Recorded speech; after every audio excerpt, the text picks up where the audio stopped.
Dans les profondeurs sombres de la nuit, où les rêves s'entrelacent aux cauchemars, une sorcière a osé voir ce que personne ne devrait, le cœur d'un démon battant pour elle. Mais le prix de cette vision est un lien éternel qui pourrait les détruire tous les deux. Astrid était assise près de la fenêtre de sa cabane au bord de la forêt interdite, où les arbres murmuraient des malédictions.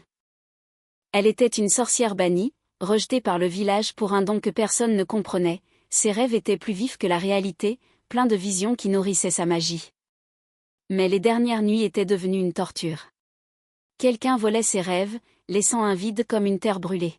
« Qui es-tu » chuchotait-elle dans l'obscurité, serrant l'amulette à son cou.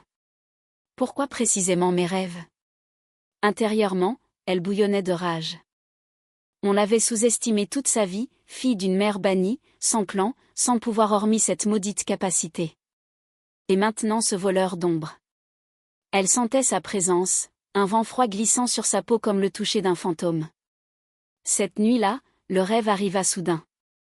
Elle vit un château d'obsidienne noire où régnait un démon nommé Kael, roi des ombres, maudit par des siècles de solitude après la perte de sa sœur dans la guerre des dieux. C'était un monstre, yeux comme abîme, ailes de fumée, voix qui résonnait dans les âmes. Il se nourrissait de rêves mortels pour ne pas devenir fou de son trauma. Astrid se réveilla en sueur. Il est réel, pensa-t-elle, le cœur battant. Mais au fond de son âme jaillit une étrange curiosité. Et si ses rêves étaient la clé de sa chute? Ou de son propre pouvoir? Kael flottait dans sa salle du trône, où les murs palpitaient d'ombre. Il était un démon né du chaos, mais la guerre avec les dieux lui avait laissé des cicatrices, la perte de sa sœur l'avait rendu tyran, se nourrissant de rêves d'autrui pour étouffer la douleur. Les rêves de cette sorcière étaient spéciaux, doux comme nectar, pleins de vie qui lui manquait. Pourquoi elle? Grondait-il intérieurement, serrant les poings. Ces visions sont pleines de lumière qui me brûle. Il les volait chaque nuit, mais aujourd'hui quelque chose changea. Dans son rêve, il vit un reflet de lui-même, pas un monstre, mais quelqu'un capable de tendresse. Cela le mit en rage. Il décida, elle serait son trophée.